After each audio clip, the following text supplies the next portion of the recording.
This is the Music Halls of Fame podcast, episode 31. This week, we honor the year 1986, along with a member of the Rock and Roll Hall of Fame class of 1986. We also look at the case for putting Motorhead into the Rock and Roll Hall of Fame, and our museum this week is the Smithsonian National Museum of African American History and Culture in Washington, D.C.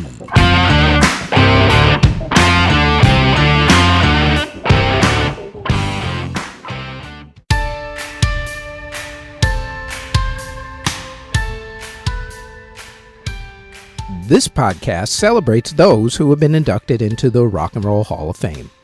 We'll also look at the case for certain artists to be inducted into the Hall who aren't there yet. Plus, every week we'll discuss a different musical Hall of Fame, Walk of Fame, or museum and celebrate someone who's been inducted into them. Let's start with our main focus of the podcast, which is the Rock and Roll Hall of Fame. The Hall Foundation was established on April 20th, 1983. Former Atlantic Records chairman Ahmet Ertegun was the head of the foundation at the time.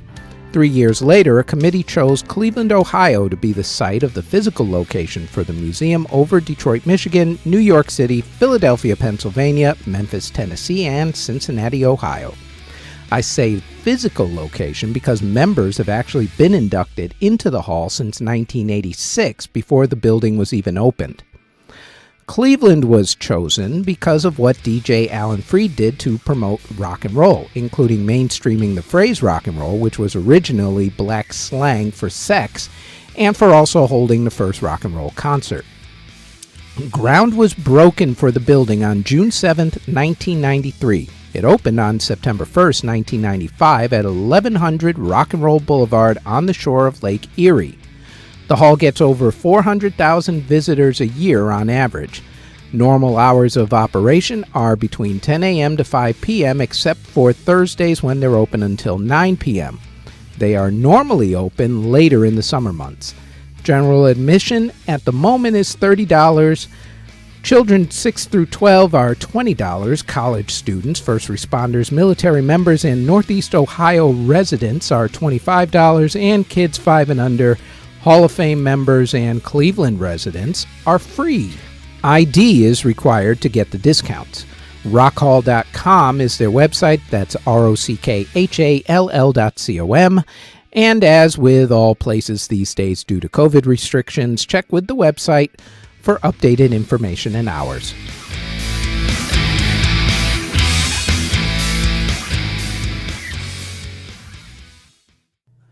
The year was 1986. The yearly inflation rate in America was at 1.91%. The Dow Jones Industrial Average finished the year at 1,895. The Federal Reserve's interest rates were at 7.50%. Average cost of a new house was $89,430. Average income for the year was $22,400. Monthly rent on average was $385. Price of a new car would set you back on average $9,255, and a gallon of gas to power that car only cost 89 cents. Ronald Reagan was President of the United States at that point and in the middle of his second term. The Space Shuttle Challenger exploded shortly after takeoff, killing all the astronauts on board. The Chernobyl nuclear disaster took place at a nuclear plant in the Ukrainian city, killing over 4,000 people and releasing radioactive fallout. The Hands Across America charity event took place to help raise money to help fight hunger. That was when 5 million people stood hand in hand and sang the song Hands Across America. The Statue of Liberty reopened to the general public after going through a renovation. The Voyager airplane became the first plane to circle the globe without refueling. Halley's Comet passed by Earth and won't be seen again until 2061. Some of you will be around to see that. The Soviet Mir space station launched. It burned up in the atmosphere in 2001. Sir Richard Branson took his powerboat, the Virgin Challenger II, across the Atlantic Ocean, breaking the record for the fastest crossing of the Atlantic in a boat. The disease of that year was mad cow disease, which killed an awful lot of cows, actually. Smoke was banned on public transportation, at least smoking was. Gas from a volcano in Cameroon, West Africa, killed over 1,500 people. Pan Am Flight 73 was hijacked in Karachi. A bomb exploded in a TWA plane over Greece. An earthquake in San Salvador, El Salvador, killed over 1,500 people. And a newspaper in England revealed that Israel had nuclear weapons. Famous people who were born in 1986 include Olympic champion Usain Bolt, tennis star Rafael Nadal, actresses Megan Fox, Amanda Burns, Amber Heard, and Emilia Clarke, wrestlers Seth Rollins and Charlotte Flair, and models Ruby Rose and Arita Shank. Famous people who passed away in 1986 include mountain climber Tenzing Norgay, actors Cary Grant, Donna Reed, and James Cagney, civil rights leader Ella Baker, basketball player Len Bias, artist Georgia O'Keeffe, the Duchess of Windsor and wife of King Edward VIII, Wallis Simpson, Sweden's Prime Minister Olof Palme, who was murdered, baseball player Hank Greenberg, lawyer Roy Cohn, and the aforementioned 7 astronauts on board the Challenger space shuttle, including teacher Christy McAuliffe. The Nobel Peace Prize went to the chairman of the President's Commission on the Holocaust, Elie Wiesel. Philippines President Corazon Aquino was named Time Magazine's Person of the Year, and actor Mark Harmon was named People Magazine's Sexiest Man Alive. In technology, a new company called Microsoft started selling stock shares. The first laptop, the IBM PC Convertible, was introduced. The first PC virus, called Brain, started spreading. The Hacker Manifesto was published. Fuji introduced the first disposable camera. Apple introduced the Mac Plus. JVC and Vintech companies were also founded in 1986. In video games, the first Legend of Zelda, Castlevania, and Metroid games were huge. Also, Acclaim, Ubisoft, and Bethesda Softworks companies all started up that year. In books, Mary Wilson of the Supremes released her autobiography called Dream Girl, My Life as a Supreme. Stephen King released his classic horror novel, It. Tom Clancy released Red Storm Rising. Robert Ludlum released the book The Bourne Supremacy. Pat Conroy released The Prince of Tides. Dark Horse Comics was founded in 1986. Frank Miller released the genre game-changing graphic novel Batman: The Dark Knight Returns. Alan Moore released Watchmen. Winston Groom released Forrest Gump. Clive Barker released The Hellbound Heart. Anthony Robbins released Unlimited Power, The New Science of Personal Achievement. In football, the New York Giants won the Super Bowl, which was held in 1987 for the 1986 season at the Rose Bowl in Pasadena, California. Neil Diamond sang the national anthem, and the halftime show was a salute to Hollywood's 100th anniversary with George Burns, Mickey Rooney, the Grambling State University and USC marching bands, a bunch of Disneyland characters, and some Southern California high school drill teams and dancers thrown in just for good measure. Thankfully, halftime shows got a little bit better. Penn State won the NCAA College Football Championship. The New York Mets won baseball's World Series after Bill Buckner of the Red Sox famously let the ball go between his legs into the outfield, letting the Mets score the winning run in Game 6 when the Sox were only 1 out away from winning their first World Series championship since 1918. The Mets ended up winning Game 7 and the championship. The Boston Celtics won the NBA championship, so at least the city of Boston won something that year. Louisville won the NCAA Men's College Basketball Tournament. Texas won the NCAA Women's College Basketball Tournament, and the Montreal Canadiens won Hockey's Stanley Cup. American Greg LeMond won the Tour de France. Ferdinand won the Kentucky Derby but couldn't pull off the Triple Crown, losing the Preakness to Snow Chief and the Belmont Stakes to Danzig Connection. In boxing, Mike Tyson became the youngest heavyweight boxing champion. In golf, Jack Nicklaus won the Masters Golf Tournament, Ray Floyd won the U.S. Open, Greg Norman won the British Open, and Bob Tway won the PGA Championship. On the women's side, Jane Geddes won the U.S. Open, and Pat Bradley won the Women's LPGA Championship, the Du Maurier Classic, and the Nabisco Dinah Shore Classic, almost winning all four in the same year. In tennis, Boris Becker and Martina Navratilova won Wimbledon. Yvonne Lendl and Martina Navratilova won the U.S. Open. Yvonne Lendl and Chris Evert Lloyd won the French Open, and there was actually no Australian Open tennis tournament in 1986 because the tournament was moved from its normal December date to a January date. Therefore, the next tournament was played in January 1987 and not December 1986. In soccer's World Cup, Argentina beat West Germany, helped by Maradona's infamous Hand of God goal against England in the semifinals. Just a hint here for you, he cheated. It was actually a handball that he didn't get called for. Thank blind refs at that point. In the 1986-87 European League Championships, Liverpool won England's Football League First Division Championship. It was not called the Premier League at that time. Real Madrid won in Spain. Paris Saint-Germain won in France. Juventus won in Italy. Bayern Munich won in Germany. In auto racing, Alain Prost won the Formula One Championship, Bobby Rahal won the IndyCar Championship, and Dale Earnhardt Sr. won NASCAR's Winston Cup Series. The Associated Press Male and Female Athletes of the Year were basketball player Larry Bird and tennis superstar Martina Navratilova.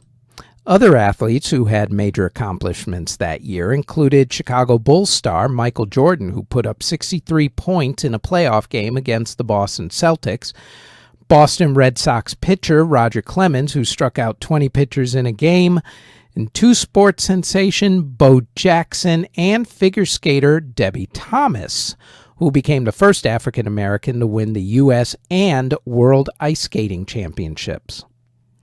In movies, Top Gun was the biggest movie of the year, turning Tom Cruise into a superstar. It was also the year of Ferris Bueller's Day Off, Platoon, which actually came out late in 1986 but got popular in 1987, Crocodile Dundee, Cobra, Back to School, The Karate Kid Part 2, The Color Purple, Rocky IV, Iron Eagle, Three Amigos, The Great Mouse Detective, 9.5 Weeks, Highlander, The Golden Child, and Aliens. It was also the year a little anime studio that George Lucas started and Steve Jobs bought called Pixar opened up. At the Academy Awards, Platoon won Best Picture and Oliver Stone for Best Director. Paul Newman won Best Actor for The Color of Money. Marlee Matlin won Best Actress for Children of a Lesser God. Michael Caine and Diane Wiest won Best Supporting Actor and Actress for Hannah and Her Sisters. Berlin's song Take My Breath Away from Top Gun won Best Original Song, and Round Midnight won Best Original Score. On television, Oprah's local TV show went national and became a sensation. The Disney Channel premiered, as did L.A. Law, Designing Women, and Double Dare. Ending that year were The Fall Guy, Different Strokes, T.J. Hooker, The Love Boat, Knight Rider, Punky Brewster, The Paper Chase, Riptide, Press Your Luck, and Trapper John M.D. The most popular TV shows for 1986 were The Cosby Show, Family Ties, Cheers, Murder, She Wrote, The Golden Girls, 60 Minutes, Night Court, Growing Pains, Moonlighting, and Who's the Boss. At the Primetime Emmy Awards for that year, The Golden Girls won Best Comedy and Cagney and Lacey won Best Drama. In music, the Phantom of the Opera musical premiered in London, England. It hit Broadway in 1988. The Monkees went on a reunion tour. Bob Geldof was given knighthood by the Queen for his efforts to end hunger in Africa. Queen themselves played their final concert with Freddie Mercury. The Smiths called it quits just as they were beginning to hit the mainstream, as did Wham!, Black Flag, ELO, Men at Work, and Prince and the Revolution. Who got together in 1986? No Doubt, Green Day, Cypress Hill, and NWA. Music magazine Q launched in 1986. Hip-hop began creeping into the mainstream with hit albums like Run DMC's Raising Hell and the Beastie Boys' License to Ill. Alternative music, also known as college radio back in the day, began to burst out onto mainstream radio stations, with artists like R.E.M. getting modestly popular before becoming superstars in the early 1990s. According to the Billboard magazine, That's What Friends Are For by Dionne Warwick and Friends was the biggest single of the year. The others were Say You, Say Me by Lionel Richie, I Miss You by Climax, On My Own by Patti LaBelle and Michael McDonald, Mr. Mister's Broken Wings, Whitney Houston's How Will I Know, Party All the Time by Eddie Murphy, Survivor's Burning Heart, Mr. Mister's Kyrie, and Robert Palmer's classic Addicted to Love. Whitney Houston's debut self-titled album was the biggest selling album of the year. It was also the year of Heart's self-titled album, ZZ Top's Afterburner, Dire Straits' album Brothers in Arms, Janet Jackson's Control, Mr. Mister's album Welcome to the Real World, Sade's Promise, Phil Collins' No Jacket Required, and Gloria Estefan and the Miami Sound Machine with Primitive Love. It was also the year of the Top Gun soundtrack, with big hits by Kenny Loggins and Berlin, Madonna's True Blue album, the return of Van Halen with Sammy Hagar as the new frontman, Bon Jovi's Slippery When Wet, which helped to usher in the hair band era into the mainstream at least, and Steve Winwood had his comeback album that year with Back in the High Life. Lady Gaga, Drake, Ellie Goulding, Solange, Kelly Pickler, Skylar Grey, Charlotte Church, Alex Turner of Arctic Monkeys, Ollie Sykes of Bring Me the Horizon, Mario, bassist Tal Wilkenfeld, Kevin Parker, a.k.a. Tame Impala, David Jones of McFly, singers, actresses Cassie, Lea Michele, Leighton Meester, Lindsay Lohan, Emmy Rossum, and Stacey Orico, and rapper Kevin Gates. All were born in 1986. Musical artists who passed away in 1986 included Cliff Burton of Metallica, who was killed when Metallica's tour bus was involved in an accident, Phil Lynott of Thin Lizzy, Richard Manuel of The Band, entertainers Desi Arnaz, Kate Smith, Dean Reed, Gordon McRae, and Scatman Crothers, manager Albert Grossman, disc jockeys John R. and William B. Williams, guitarist Robbie Basho, record exec Moses Ash of Ash Records, jazz trumpet player Thad Jones, singer Esquerita, saxophonist Eddie Lockjaw Davis, Tracy Pugh of The Saints, singer and blues guitarist Bea Booz, singer Lee Dorsey, Billy Rancher of Billy Rancher and the Unreal Gods, Hollywood Fats of Canned Heat, Tommy Kiefer of Crocus, Joe Farrell of Return to Forever, harpist Dorothy Ashby, jazz saxophonist Hank Mobley, guitarist Clarence Garlow, folk singer Kate Wolf, the king of swing himself, band leader Benny Goodman, blues harmonica player Sonny Terry, O'Kelly Isley Jr. of the Isley Brothers, country guitarist Joe Maphis, Bobby Nunn of the Coasters, and also singers Mark Dinning and Lee Dorsey. At the Grammy Awards for Music for 1986, Graceland from Paul Simon won Album of the Year. That's What Friends Are For from Dionne Warwick, Sir Elton John, Gladys Knight, and Stevie Wonder won Song of the Year. Steve Winwood won Record of the Year for Higher Love with Chaka Khan, and Bruce Hornsby and the Range won Best New Artist. At the Eurovision Singing Contest that was held in Norway, Belgium won the Eurovision Singing Contest. And at the Tony Awards, The Mystery of Edmund Drood won Best Musical, and Sweet Charity won Best Revival. 1986 was the inaugural class of the Rock and Roll Hall of Fame, even though a physical museum wouldn't be opened until 1995 in Cleveland, Ohio. Talent scout and record producer John Henry Hammond II, father of famed blues musician John P. Hammond, was the first person inducted into the Non-Performers Lifetime category. Radio disc jockey Alan Freed, who held the first rock and roll concert and coined the phrase rock and roll in the mainstream at least, and Sun Records owner Sam Phillips were inducted into the Non-Performers category. 1986 saw 10 members inducted into the Performers category for the Rock and Roll Hall of Fame. They were Chuck Berry, Little Richard, Sam Cooke, Fats Domino, the Everly Brothers, Buddy Holly, Jerry Lee Lewis, James Brown, Elvis Presley, and Ray Charles. They also inducted 3 members into the Early Influencers category: Jimmy Rogers, Jimmy Yancey, and this next artist.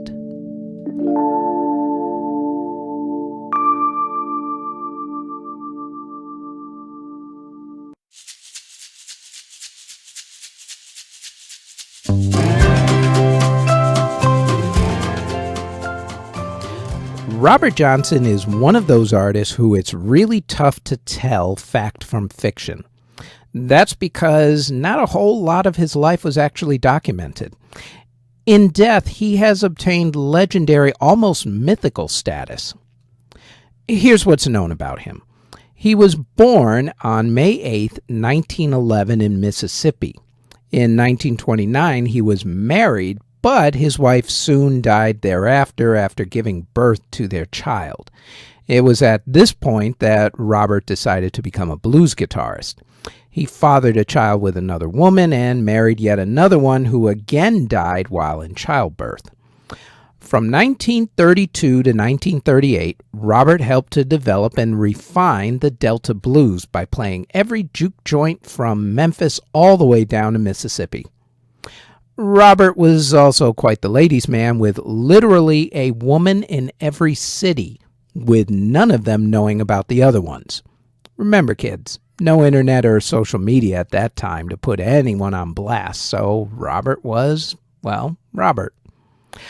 For all of his playing, Robert only released a few records.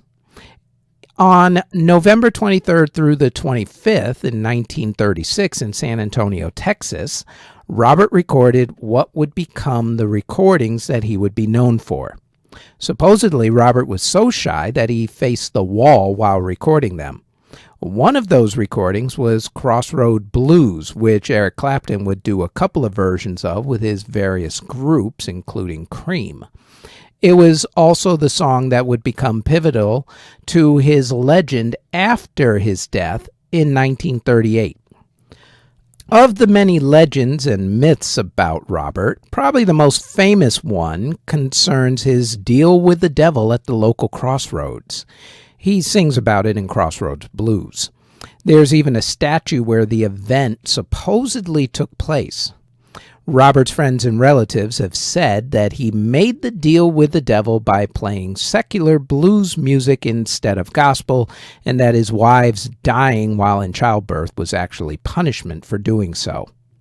There was talk by locals that Robert got his gift by going to graveyards at night and becoming infused with the talent of the dead.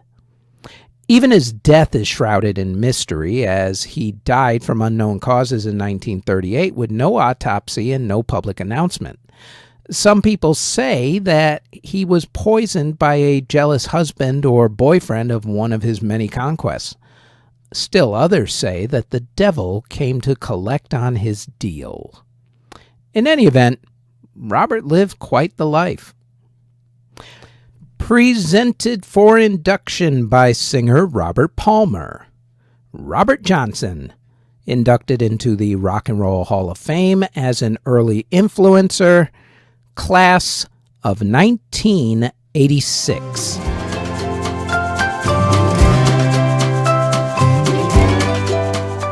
Before we look at the case for inducting someone into the Hall in the upcoming class, let us look at how people get into the Hall to begin with. The criteria for being inducted into the Hall was originally that, quote, artists have to have released their first record 25 years earlier and have created music whose originality, impact, and influence has changed the course of rock and roll, end quote. That interpretation has been updated in recent decades to include music that rock and roll influenced, like reggae, country, and hip-hop, and also the youth culture that music has influenced, and also vice versa. And that, kids, is why hip-hop artists have been inducted into the Hall. The different categories that people can be inducted for are for musical excellence, which is for artists, musicians, songwriters, and producers who have had a dramatic impact on the music. Early influencers, artists whose music influenced rock music and youth culture, like, say, the jazz or blues. The Ahmet Ertegun Award, which is named for the famed record executive Ahmet Ertegun and goes to a non-performer who has had an impact on music, like record executives and managers. There's also now a category that inducts songs that have influenced music, like the Troggs' song Wild Thing. Of course, the most popular category is the performers category, which has everyone from Elvis Presley to Tina Turner.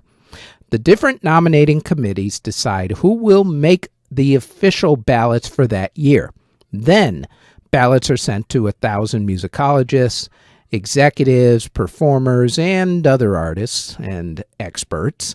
The fans also get a chance to vote, with that vote usually being held on the Hall's website.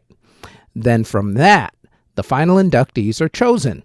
Now, with all that being said, let's look at making the case for putting an artist into one of the upcoming classes for the Rock and Roll Hall of Fame.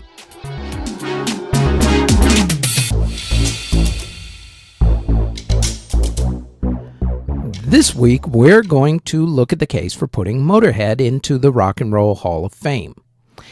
In the 1970s, England had a lot of economic struggles. The country had high unemployment, especially with the youth. There was a lot of social unrest as well, with riots and strikes, and the new heavy metal movement came from all of this strife.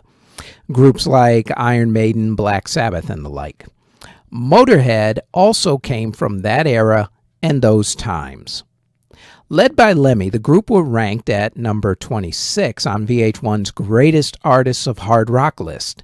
They influenced thrash metal, punk rock, and speed metal. They released 22 studio albums, 10 live albums, including their classic one, No Sleep Till Hammersmith, 12 compilation albums, and 5 EPs. They were nominated for 4 Grammy Awards, actually winning one of them. Their must-have albums to put into your collection include Bomber, Overkill, No Sleep Till Hammersmith, and probably their most famous album, Ace of Spades. Personally, I feel that the Hall was wrong to overlook them this year. But here is hoping that they do the right thing, finally put more heavy metal artists into the Rock and Roll Hall of Fame, and specifically put Motorhead into the Hall next year.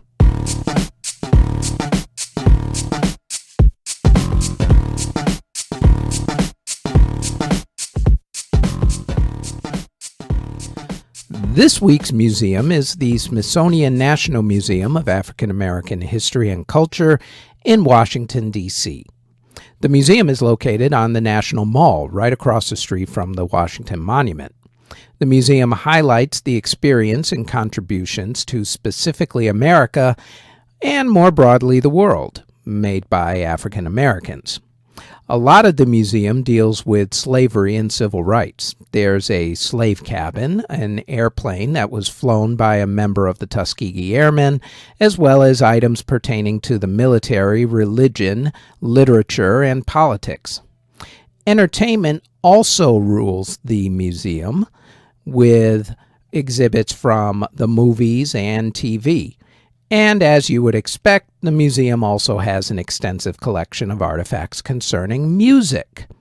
The museum boasts Chuck Berry's Pink Cadillac, for instance, also stage costumes worn by Parliament Funkadelic, among others, along with other recordings, sheet music, photos, and such. And there's also a great online resource on their website where they've put a lot of their collection online to look at. The museum is open daily from 10 a.m. to 5:30 p.m. Admission is free. After all, your tax dollars paid for it. However, the only way that you can walk into the museum without a pass is if you show your military ID. Otherwise, you either have to try and get timed passes in the morning if you want to go, which runs out very quickly, by the way, or you can get passes in advance online.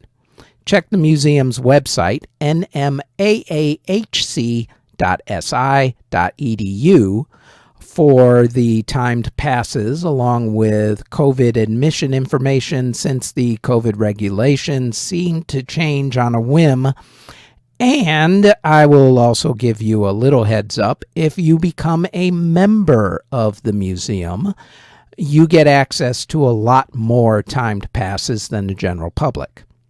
Just a little hint for some of you people out there. Now, on display until September 25th of this year is the extensive photography collection of hip-hop historian and former Def Jam Records publicist Bill Adler. Bill amassed what could only be described as the largest and most important photo collection of hip-hop artists and culture of the 20th century. It has over 400 photographs covering hip-hop from the early 1980s into the early part of the 21st century. This viewing comes on the heels of the museum's 9 CD and coffee table book box set on the history of hip-hop.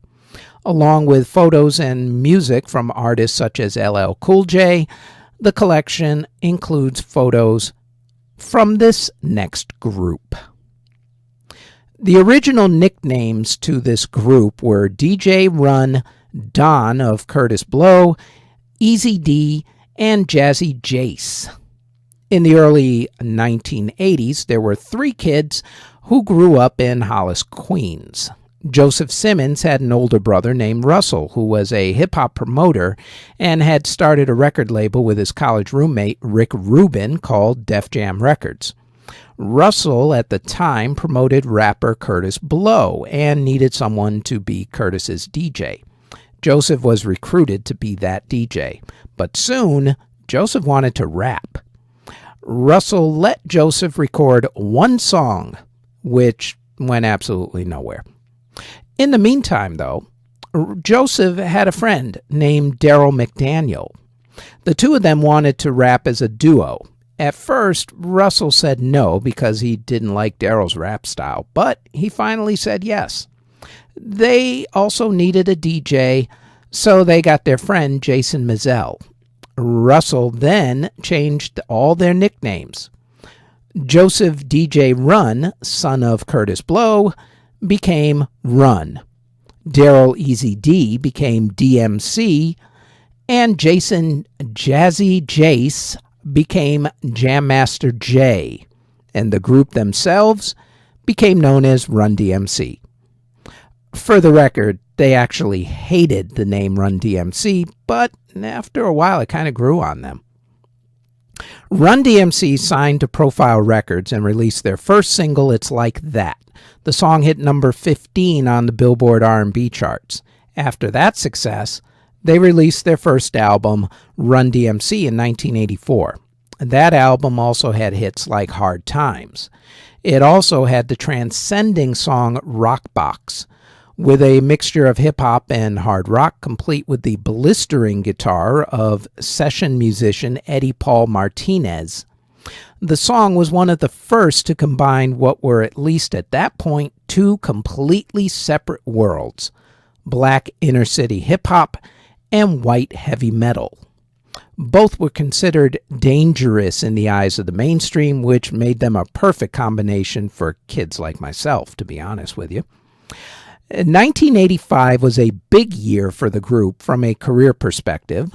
First, they released their next album, King of Rock, which further solidified their sounds with the song King of Rock and Can You Rock It Like This? They were then the only hip-hop act to perform at Live Aid. They followed that up with an appearance in the hit movie Crush Groove. 1986 saw their biggest success with one of the most important albums from the 1980s and actually the latter part of the 20th century, Raising Hell. The album was produced by Rick Rubin, who had a major role in one of the most important songs of all time. The album was almost done when they decided to do one more song to pique interest from their fans who liked the hard rock songs of King of Rock and Rockbox. After some discussion, they fell upon the idea of doing Walk This Way by Aerosmith. Originally, they were going to sample the song, but Rick and Jam Master Jay actually wanted to redo the song completely from scratch. They put out the call to Aerosmith to gauge interest. At first, there wasn't any. What has to be remembered is that in 1985, no one liked Aerosmith. Known as the Toxic Twins at that point, Aerosmith's Steven Tyler and Joe Perry were looked at as part of a group whose heyday was in the 1970s and had a lot of drugs, alcohol, and other internal band issues.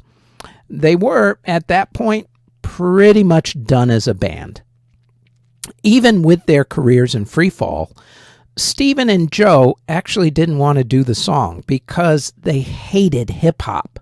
To them, and a lot of other artists, to be honest with you at that point, hip-hop was taking all of their songs, using them without paying the artists, and making money off of them. The Toxic Twins had absolutely no part in it and wanted no part in the entire thing. However, Rick convinced them to come to the studio to work things out.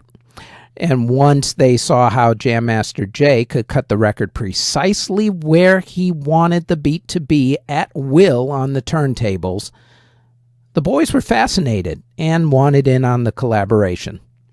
The music video also became iconic. The video unfolds with both acts on opposite sides of a wall. Then, once Run DMC starts rapping loud to the beat, Steven breaks through the wall with a mic stand.